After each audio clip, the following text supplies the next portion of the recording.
ശിവായ. ഹര ഹര ശിവശങ്കര. ജയ ജയ ജഗദീശ്വര.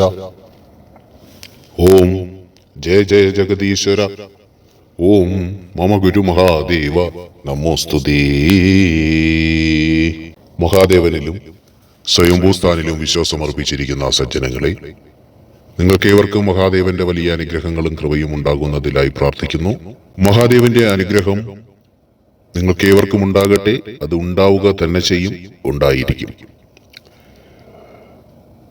ലോകപിതാവായ പ്രപഞ്ചരക്ഷകനായ മഹാദേവനെ നിങ്ങൾക്കേവർക്കും ആ മഹാദേവന്റെ അനുഗ്രഹം പ്രാപ്തമാക്കി തരിക എന്നുള്ള ലക്ഷ്യത്തോടു കൂടി പ്രവർത്തിക്കുന്ന മഹാദേവ പ്രചാരക സംഘം, നിങ്ങൾക്ക് വേണ്ടിയുള്ള പ്രാർത്ഥനകൾ തീർച്ചയായിട്ടും അതിനകത്ത് സതുദ്ദേശം മാത്രമാണെങ്കിൽ, ദുരുദ്ദേശങ്ങൾ ഒന്നും തന്നെ ഇല്ലെങ്കിൽ, അതല്ല ഒരു മനുഷ്യർ എന്ന നിലയ്ക്ക് നിങ്ങൾ ജീവിക്കുമ്പോൾ നിങ്ങൾക്ക് ആവശ്യമായിട്ടുള്ളത് തന്നെയാണ് നിങ്ങൾ ആവശ്യപ്പെടുന്നതെന്ന് മഹാദേവന് ബോധ്യമുള്ളതൊക്കെയും ഇവിടെ നിന്ന് ശക്തമായ രീതിയിൽ പ്രാർത്ഥിച്ചുകൊണ്ട് അവർക്ക് അത് സാധ്യമാക്കി നൽകിയിട്ടുണ്ട്.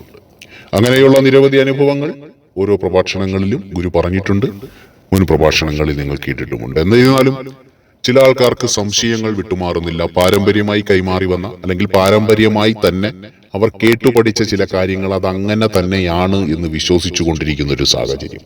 അവരെയൊന്നും ഒരിക്കലും രക്ഷപ്പെടുത്തി കൊണ്ടുവരിക, അല്ലെങ്കിൽ അവരെയൊന്നും ഒരിക്കലും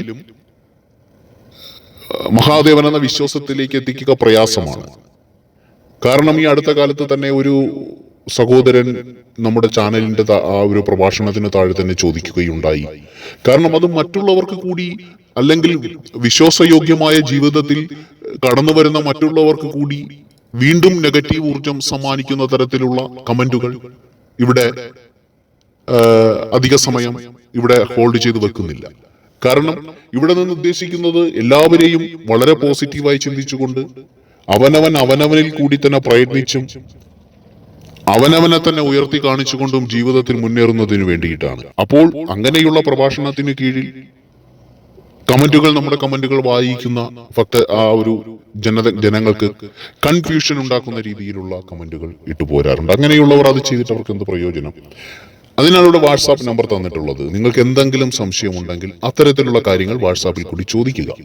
അതിന് സമയാനുസൃതം, അപ്പോൾ തന്നെ ഇല്ല, സമയം കിട്ടുന്നതനുസരിച്ച് ഗുരുവോ മഹാദേവ പ്രചാരക സംഘത്തിന്റെ പ്രവർത്തകരോ നിങ്ങൾക്ക് മറുപടി നൽകുന്നുണ്ട്. അത് ഗുരുവിൽ കൂടി തന്നെ അത് ചെയ്യുന്നുമുണ്ട്. അങ്ങനെ ഇവിടെ ഒരു സഹോദരൻ എഴുതി ചോദിക്കുകയുണ്ടായി, സപ്തർഷികൾ ആരാണ്? അഗസ്ത്യമുനി ആരാണ്? വിവേകാനന്ദൻ ആരാണ്? അവരുടെയൊക്കെ പാദങ്ങൾ കഴുകിയിട്ടില്ലേ? അതുകൊണ്ട് അവരുടെയൊക്കെ പാദപൂജ ചെയ്തിട്ടില്ലേ? അതുകൊണ്ട് ഗുരുവിന്റെ എല്ലാ കാര്യങ്ങളും അംഗീകരിക്കുക പ്രയാസമാണ് എന്ന് പറഞ്ഞുകൊണ്ട് ഒരാൾ ഒരു കമന്റ് ഇട്ടു. പക്ഷേ അയാൾ ആ സഹോദരൻ അംഗീകരിക്കാൻ പ്രയാസമാണെങ്കിൽ ആ സഹോദരനെ സ്വയംഭൂസ്ഥാനോ മഹാദേവ പ്രചാരക സംഘത്തിനോ തള്ളിക്കളയാം. പക്ഷെ അങ്ങനെയല്ല. അയാളെ തള്ളിക്കളയുന്നതിനു മുൻപേ അയാളുടെ ഉള്ളിലിരിക്കുന്ന അറിവില്ലായ്മയിലേക്ക് അറിവ് കൊടുത്തുകൊണ്ട് പിന്നെയും അയാൾക്ക് അറിവില്ലാതെ സംസാരിക്കുകയാണെങ്കിൽ ഇവിടെ നിന്നൊന്നും ചെയ്യുവാനില്ല. പക്ഷെ ഇവിടെ അറിവ് കൊടുക്കുക എന്നുള്ളതാണ് മഹാദേവനിലൂടെ, അല്ലെങ്കിൽ മഹാദേവ പ്രചാരക സംഘത്തിൽ കൂടി മഹാദേവന്റെ ആ ഒരു നിയമപ്രകാരം മഹാദേവൻ ഞങ്ങൾക്ക് തന്നിരിക്കുന്ന ആ കർമ്മം പൂർത്തിയാക്കിക്കൊണ്ടിരിക്കുന്നത്. സഹോദരൻ ചോദിച്ചു, സപ്തർഷികൾ മനുഷ്യരല്ലേ? അഗസ്ത്യമുനി മനുഷ്യരല്ലേ? വിശ്വാമിത്രൻ മനുഷ്യരല്ലേ? ദുർവാസാവ് മനുഷ്യനല്ലേ? ഇങ്ങനെയൊക്കെ ചോദിച്ചപ്പോൾ അവരുടെയൊക്കെ പാദങ്ങൾ പൂജിക്കുന്നതോ ഗുരു ഒരു പ്രഭാഷണത്തിൽ പറഞ്ഞു, മനുഷ്യരുടെ പാദം കഴുകാനോ മനുഷ്യനെ ആരാധി ചെയ്യാനോ പാടില്ല എന്ന്. അത് ഇന്നും ഇപ്പോഴും അങ്ങനെ തന്നെ പറയുന്നു. മഹാദേവന്റെ തൃപ്പാദമല്ലാതെ സ്വയംഭൂസ്ഥാനോ മഹാദേവ പ്രചാരക സംഘത്തിനോ ഇവിടെ ഇതുവരെ വിശ്വസിച്ചിരിക്കുന്ന ജനങ്ങൾക്കോ മറ്റൊരു പാദം അഭയമായിട്ടില്ല. അവർ ആ പാദം കഴുകുകയുമില്ല. അങ്ങനെ കഴുകുകയാണെങ്കിൽ ആരാണോ, ഏതോ മഹത് വ്യക്തിയാണോ അവിടെ ഈ പാദം എടുത്ത് മേളിൽ വെച്ചുകൊണ്ട് അവരെ കാണാൻ ചെല്ലുന്ന ജനങ്ങളെ കൊണ്ട് പാദം കഴുകിക്കുന്നത്, അവർ തിരിച്ചു നിങ്ങളുടെ പാദം കഴുകിക്കണം. ഗുരുവിന്റെ പാദം കഴുകുന്നതിന് വേണ്ടിയിട്ട് ഗുരു പാദം എടുത്ത് മുകളിലോട്ട് വച്ചിരിക്കുമ്പോൾ ഗുരുവിന്റെ പാദം കഴുകാൻ വരുന്ന ആൾ ഗുരുവിന്റെ പാദം അങ്ങനെ മുകളിലേക്ക് പാദപീഠത്തിൽ കയറ്റി വച്ചിരിക്കുമ്പോൾ ഗുരുവിന്റെ പാദം കഴുകണമെന്ന് പറഞ്ഞൊരു വ്യക്തി വരുവാണെങ്കിൽ ഗുരു നോക്കുന്നത് തിരിച്ചാണ്, ഗുരുവിന്റെ യോഗ്യതയാണ്. കാരണം ഗുരു മഹാദേവനെ കുറിച്ച് സംസാരിക്കുന്നു. മഹാദേവന്റെ പ്രവർത്തനങ്ങൾ മഹാദേവന്റെ വചനങ്ങൾ മറ്റുള്ളവരിലേക്ക് എത്തിക്കാൻ ശ്രമിക്കുമ്പോൾ ഒരു പക്ഷേ എന്റെ മുന്നിൽ വന്നിരിക്കുന്ന വ്യക്തി മഹാദേവനെ സ്വപ്ന ദർശനത്തിൽ കൂടിയോ അല്ലാതെയോ നേരിട്ട് മഹാദേവനെ കൂടുതൽ അറിഞ്ഞ വ്യക്തിയാകാം. ഒരുപക്ഷെ ഗുരുവിനേക്കാളും അനുഭവജ്ഞാനമുള്ള വ്യക്തിയാകാം. ഒരുപക്ഷെ ഗുരുവിനേക്കാളും ഭഗവാന്റെ അനുഗ്രഹം ലഭിച്ചൊരു വ്യക്തിയാകാം. അപ്പോൾ ഗുരു ചിന്തിക്കും, ആ വന്നിരിക്കുന്ന വ്യക്തി എന്റെ പാദം കഴുകുവാൻ എന്താ യോഗ്യനാണോ എന്ന് ചിന്തിക്കുന്നതിനു പകരം ഗുരു എന്താ ചിന്തിക്കുന്നേ? എന്റെ ഈ പാദം ഞാൻ അയാളെ കൊണ്ട് കഴുകിപ്പിക്കുന്നതിന് അയാളെക്കാളും യോഗ്യനാണോ ഗുരു? അല്ല, ഇവിടെ എളിമയാണ് ആവശ്യം. അതുകൊണ്ടാണ് മഹാദേവൻ ചണ്ടാളനായി വരെ വേഷം ചെയ്തിട്ടുള്ളത്. അതുകൊണ്ടാണ് മഹാദേവൻ കാട്ടാളനായി വരെ രൂപം മാറിയിട്ടുള്ളത്. അതുകൊണ്ടാണ് മഹാദേവൻ ഒരു ഉറുമ്പിന് വരെ ആഹാരം മാറ്റിവെക്കുന്നത്. മഹാദേവൻ എപ്പോഴും എളിമയോടുകൂടി നിൽക്കുന്നു, ആവശ്യമുള്ള വരങ്ങൾ നൽകുന്നു. എന്നാൽ മഹാദേവന്റെ വചനങ്ങളെ ധിക്കരിച്ചും ഈ ഭൂമിക്കും ഈ പ്രകൃതിക്കും ദോഷമായി ആര് പ്രവർത്തിക്കുന്നുവോ അവർക്ക് നേരെയേ മഹാദേവൻ തിരിഞ്ഞിട്ടുള്ളൂ.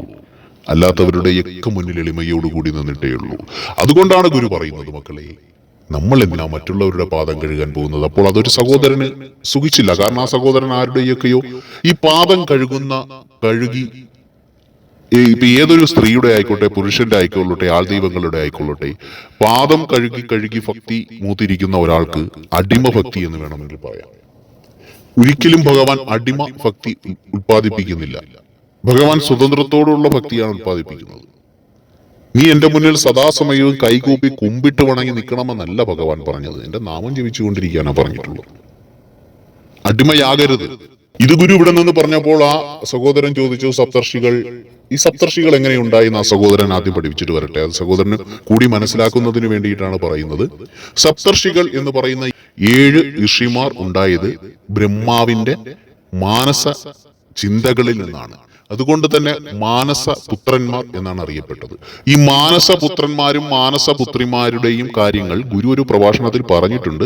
മടികൂടാതെ സഹോദരൻ ആ പ്രഭാഷണങ്ങളൊക്കെ കേൾക്കുകയാണെങ്കിൽ കുറച്ചുകൂടി വ്യക്തതയുണ്ടാകും. അപ്പോൾ ഈ ഋഷിമാർ, സപ്തർഷികൾ എന്ന് പറയുന്നത് ഒരു മനുഷ്യരിൽ നിന്നും ഉണ്ടായത് അല്ല. അത് കഥകളിൽ അങ്ങനെ പറഞ്ഞിരിക്കുന്നു. പക്ഷെ മാനസ പുത്രന്മാർ എന്നാണ് പറയുന്നത്. മനസ്സുകൊണ്ടുണ്ടായതാണ്. ബ്രഹ്മാവിന്റെ മനസ്സിന്റെ സങ്കല്പമാണ്. ആ സങ്കല്പത്തിൽ നിന്നുണ്ടായതാണ്. അവർ ചിരഞ്ജീവികളുമാണെന്ന് പറയുന്നു. ചിരഞ്ജീവികൾ എന്ന് പറഞ്ഞാൽ എന്താണ്?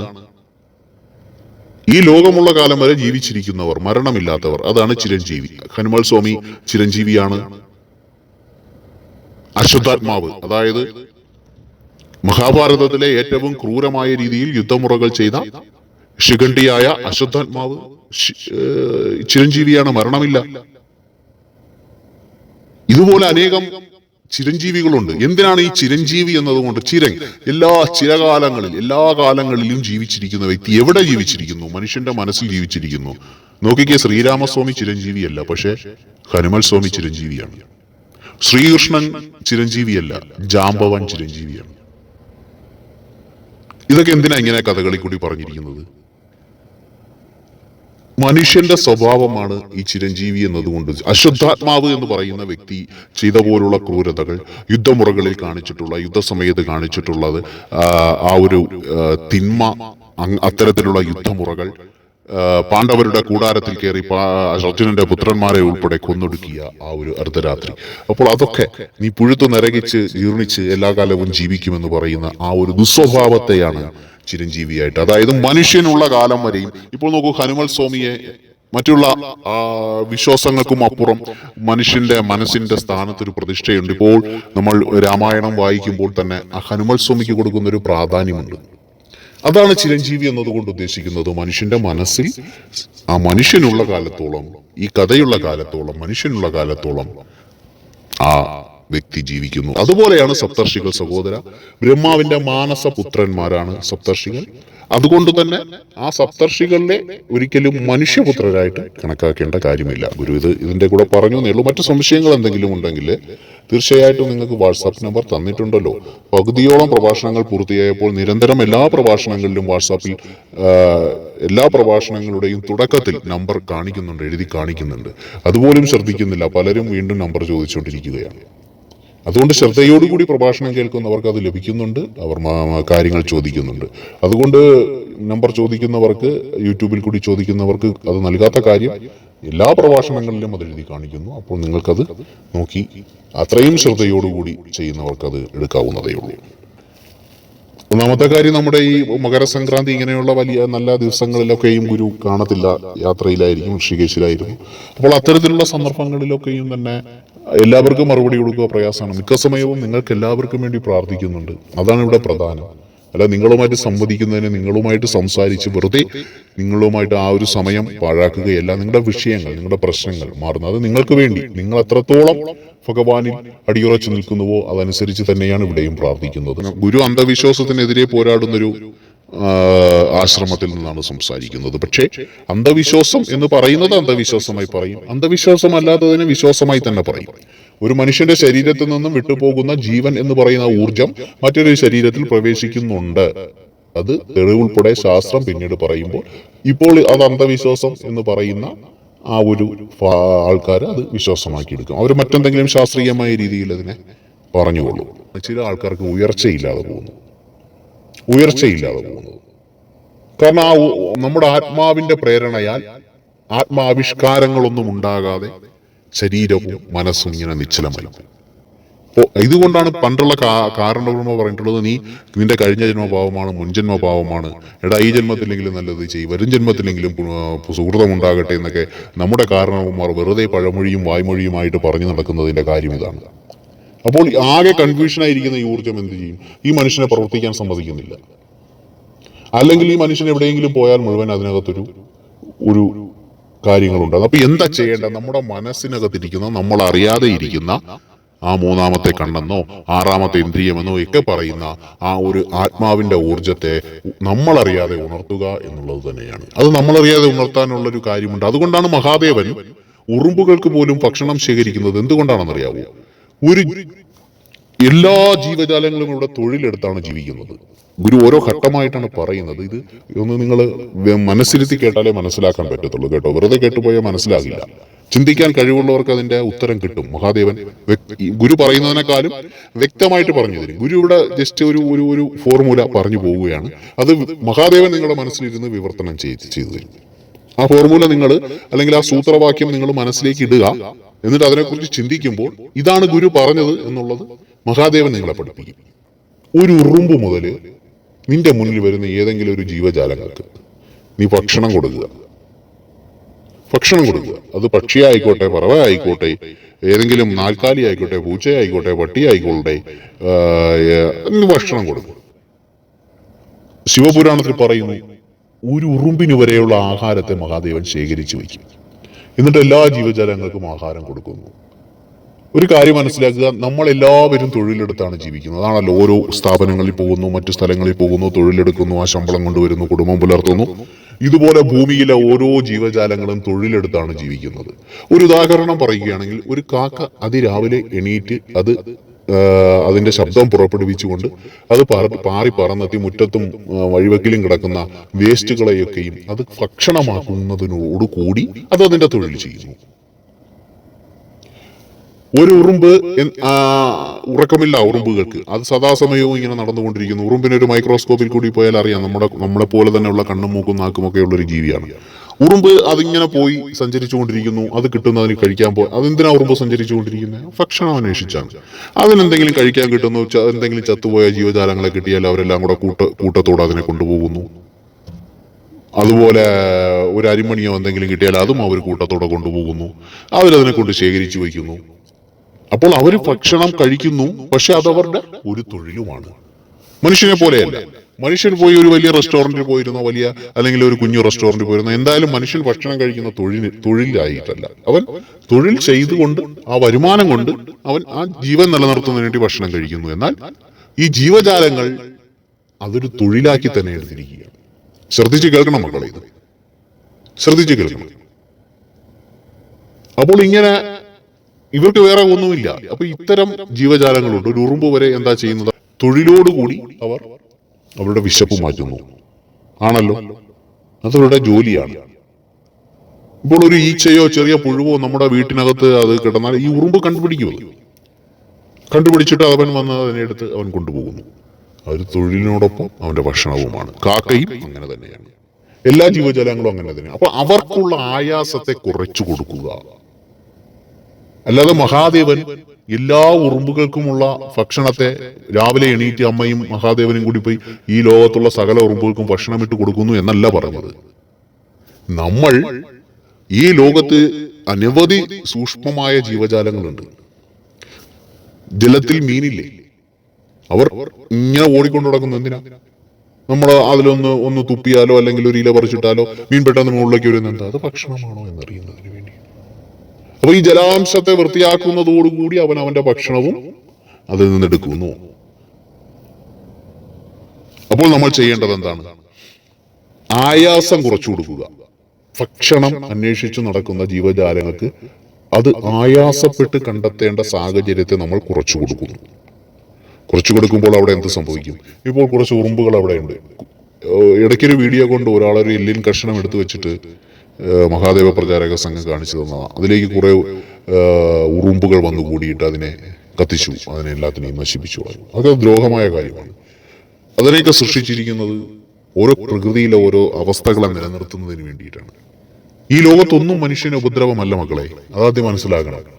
ഒന്നും മനുഷ്യന് ഉപദ്രവമല്ല. കൊതുക് പോലും മനുഷ്യന് ഉപദ്രവമല്ല. ഇപ്പോൾ നമ്മുടെ പ്രകൃതിയെ മലിനമാക്കിയപ്പോൾ അതിൽ കൂടി കൊതുകും മലിനമാക്കപ്പെട്ടു. അത്രയേ ഉള്ളൂ. പണ്ടുള്ള ആൾക്കാരൊക്കെ കൊതുക് കടിച്ചിരുന്നു. സന്ധ്യയാകുമ്പോൾ ഒത്തിരി കൊതുക് വന്ന് കടിക്കും. ഒരു 10 കൊതുക് നമ്മുടെ നിന്ന് കടിക്കുമ്പോൾ ഒരു 1-2 ml ബ്ലഡ് നമ്മുടെ നിന്ന് പോകുന്നുണ്ട്. ഇതുപോലെയല്ല, ഒരു മാസം കൊതുക് കടിക്കുമ്പോൾ എന്താ സംഭവിക്കുക? നമ്മുടെ ശരീരത്തിലുള്ള ബ്ലഡ്, പഴയ ബ്ലഡിനെ കൊതുക് കൊണ്ടുപോകുന്നു, പകരം പുതിയ ബ്ലഡ്. ഇന്നിപ്പോ രക്തദാനമൊക്കെ ഉണ്ടാകുന്നതില്ല. ഇല്ലാതിരുന്ന സമയത്ത് അന്ന് വളരെ ആൾക്കാർക്ക് ഭയമായിരുന്നു. അന്ന് ഈ കൊതുക് കടിച്ചാൽ ആകെ വരുന്ന ഒരു മന്ദരോഗമാണ്. അതും എല്ലാവർക്കും ഒന്നും ഇല്ല, വല്ലപ്പോഴും ഇല്ല. അല്ലെങ്കിൽ വേറെന്തെങ്കിലും ഒരു ചെറിയ പനിയോ എന്തെങ്കിലും വന്നങ്ങ് മാറും. പിന്നീട് ഈ കൊതുക് രോഗവാഹികളായി മാറിയത് നമ്മുടെ പ്രകൃതിയിലുണ്ടായ മാറ്റം മൂലമാണ്. അങ്ങനെ ഇനി എത്ര പകർച്ചവ്യാധിയുള്ള ആളെ പോലും പണ്ടാളത്തെ കൊതുകുകൾ കടിക്കാറുണ്ട്. പട്ടിയെ കടിച്ച കൊതുകൊന്നും മനുഷ്യനെ കടിക്കാറുണ്ട്. എന്നാൽ പട്ടിക്കുള്ള രോഗം മനുഷ്യന് വരാറില്ല. പശുവിനെ കടിക്കുന്ന കൊതുകൊന്നും മനുഷ്യനെ കടിക്കാറുണ്ട്. ആ രോഗം മനുഷ്യന് വരാറില്ല. പനി പിടിച്ച് കട്ടിലിൽ വിറച്ചു കിടക്കുന്ന ഒരാളെ കടിച്ച കൊതുകൊന്ന് മറ്റൊരു വ്യക്തിയെ കടിക്കാറുണ്ട്. അങ്ങനെ പനി പടർന്നിട്ടില്ല. പണ്ടത്തെ കാര്യമാണ് ഗുരു പറയുന്നത്, ഇതൊക്കെ ഇപ്പോഴത്തെ അല്ല. അങ്ങനെ ആ കൊതുക് വന്ന് കടിച്ച് ഉണ്ടാകുന്ന രോഗങ്ങളൊന്നും അന്നൊന്നും സംഭവിച്ചിരുന്നില്ല. അത് ആ കൊതുക് നമ്മെ കടിക്കുന്നതിൽ കൂടി അത് അതിന്റെ ഭക്ഷണം ഉണ്ടാക്കുന്നു എന്നതിലും അപ്പുറം നമ്മുടെ ശരീരത്തിലേക്ക് പുതിയ ബ്ലഡ് ഒരു ml ആണെങ്കിൽ കൂടി അതിന് പുതിയൊരു ബ്ലഡ് ഊറി വരുന്നതിന് കൂടി നമുക്ക് സഹായമായി വരുന്നുണ്ട്. അപ്പോൾ അതുകൊണ്ട് ഒന്നും, അതുപോലെ തന്നെ ഈ കൊതുകിനെ കുറിച്ചൊരു നമ്മുടെ ഇതിൽ പറയുന്നുണ്ട്. അത് ഇപ്പോഴൊന്നും ഉണ്ടായില്ല, മുമ്പേ ഉണ്ടായിരുന്നു. അതിന്റെ നമ്മുടെ ബ്ലഡ് എടുക്കുന്ന ആ ഭാഗത്ത് തന്നെ ഒരു ആന്റി വൈറസോ ആന്റിബയോട്ടിക് അങ്ങനെ എന്തോ ഒരു സംവിധാനമുണ്ട്. അത് ശാസ്ത്രം കണ്ടുപിടിക്കും. കാരണം ഏത് രോഗമുള്ള ആളിൽ നിന്നും ഈ ബ്ലഡ് എടുക്കുമ്പോഴും അതിലുള്ള അണുക്കളെ അവിടെ വെച്ച് നിർവീര്യമാക്കിയിട്ടാണ് ഈ കൊതുവിനകത്തേക്ക് പോകുന്നത്. അപ്പോൾ ആ സിസ്റ്റം നമ്മൾ കണ്ടുപിടിച്ചു കഴിഞ്ഞാൽ ചിലപ്പോൾ വലിയ മാരക രോഗങ്ങൾ ഉള്ള ആ വൈറസിനെയോ അല്ലെങ്കിൽ ബാക്ടീരിയസ് ഇതിനെയൊക്കെ അവന്റെ അത്രയും ചെറിയൊരു അവയവത്തിൽ വെച്ചിട്ട് നിർവീര്യമാക്കിക്കൊണ്ട് ശുദ്ധമായ ബ്ലഡാണ് അവന്റെ അകത്തേക്ക് പോകുന്നതെന്ന് പറയുമ്പോൾ അങ്ങനെ ഒരു സംവിധാനം ഉണ്ടോ എന്ന് ശാസ്ത്രം ഇതുവരെ കണ്ടെത്തിയിട്ടില്ല. കണ്ടെത്തുന്നതിന് വേണ്ടിയിട്ടുള്ള ബുദ്ധി കൊടുക്കട്ടെ, അതിനുവേണ്ടി പ്രാർത്ഥിക്കാം. അപ്പോൾ ഗുരു പറഞ്ഞു വന്ന കാര്യം, അങ്ങനെ ചെറിയ ജീവജാലങ്ങൾക്ക് വരെ മഹാദേവൻ ഭക്ഷണം ശേഖരിച്ചു വയ്ക്കുന്നു. ഇത് മഹാദേവന്റെ ജോലി എന്താണ്? ഭിക്ഷാടകൻ എന്ന് നമ്മൾ പറയുന്നുണ്ട്. ഈ ഭിക്ഷാടകൻ എന്താണ് എന്നുള്ളതിന്റെ ഒരു കഥ ഗുരു മുമ്പ് പറഞ്ഞു തന്നിട്ടുണ്ട്. അത് പോയി കേൾക്കാത്തവര്. മഹാദേവൻ ആ ജോലി, നാളെ എന്റെ എല്ലാ ജനങ്ങളെയും എനിക്ക് സംരക്ഷിക്കേണ്ട ഉത്തരവാദിത്വമുണ്ട്. അത് മഹാദേവന്റെ ജോലിയാണ്, അല്ലെങ്കിൽ കർത്തവ്യമാണെന്നിരിക്കെ അതിൽ ആയാസം ഉണ്ടാകാതിരിക്കുന്നതിന് വേണ്ടി മഹാദേവൻ ഒരു കുഞ്ഞുറുമ്പിന് വരെ ഭക്ഷണം കൊടുക്കുന്നു. എന്നതുപോലെ എന്റെ മുന്നിൽ കാണുന്ന ഒരു ഉറുമ്പിനുൾപ്പെടെ നീ ഭക്ഷണം കൊടുക്കൂ, മുന്നോട്ട് പോകൂ, നിന്റെ കാര്യങ്ങളിലുള്ള തടസ്സങ്ങളൊക്കെ ഈ മാറിപ്പോകും. ഒരു ഭക്ഷണം എടുക്കുന്ന കുഞ്ഞുറുമ്പാണെങ്കിലും അതിന്റെ ബുദ്ധിയിലൊരു ഇത് വരും, എനിക്കിന്നത് കിട്ടിയല്ലോ. അവൻ സന്തോഷത്തോടെ അത് കൊണ്ടുപോകും. നമ്മുടെ മുന്നിൽ നിൽക്കുന്ന നെഗറ്റീവായിട്ടുള്ള ഒരു ഊർജ്ജത്തെ മറികടക്കാൻ അത് മതി. അല്ലാതെ ഒരു മന്ത്രവാദിയുടെ അടുത്തും പോകേണ്ട കാര്യമൊന്നുമില്ല.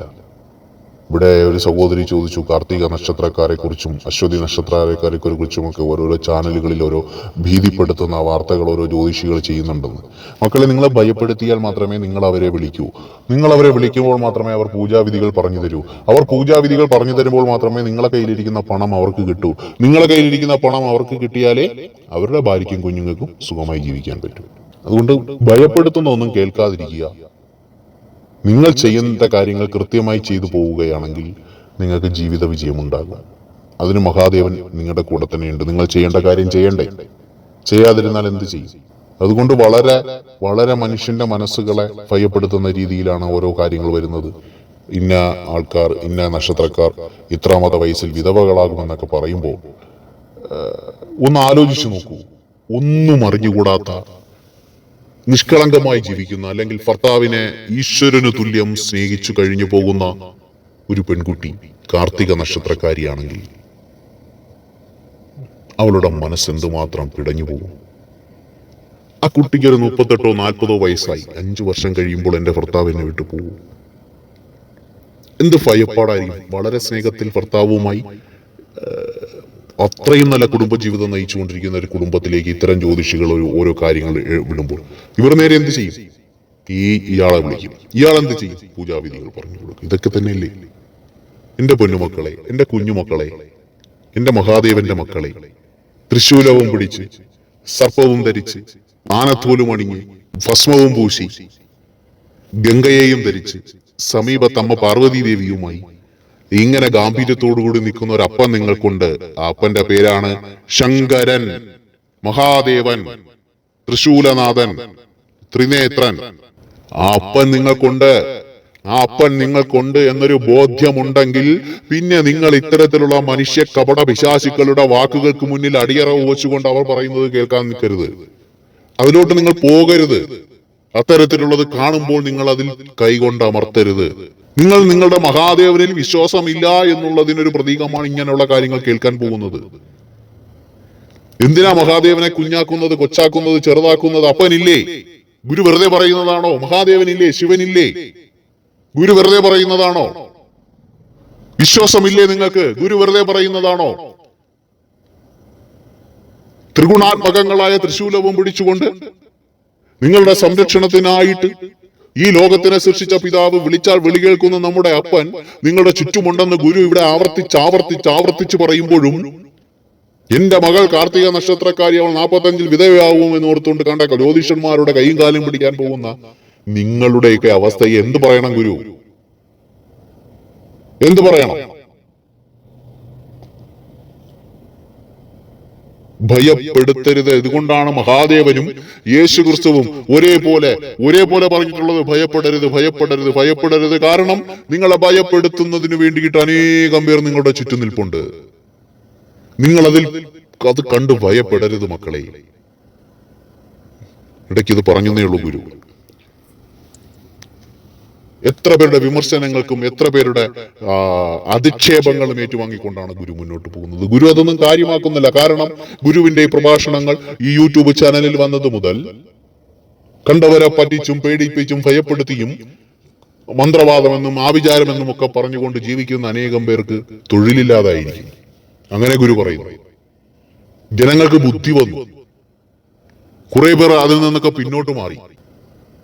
നിങ്ങളും നിങ്ങളുടെ മഹാദേവനെ വിശ്വസിക്കുക, നിങ്ങളുടെ അപ്പനെ വിശ്വസിക്കുക. എല്ലാത്തിനും ഈ ഭൂമിയിൽ പരിഹാരമുണ്ട്.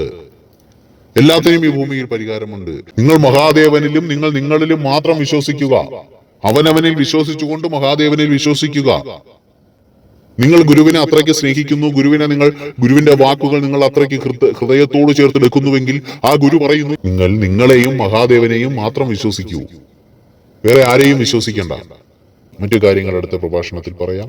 ഓം ഹരഹര ശിവശങ്കര, ഓം ജയ ജയ ശിവശങ്കര, ഓം കൈലാസവാസ, ഓം സർപ്പധാരി, ഓം ഭസ്മഭൂഷണ, ഓം ഗംഗാധര, ഓം ജടാധര, ഓം ത്രിനേത്ര, ഓം തൃശൂലനാഥ, ഓം ഉമാമഹേശ്വര, നമോ നമഃ.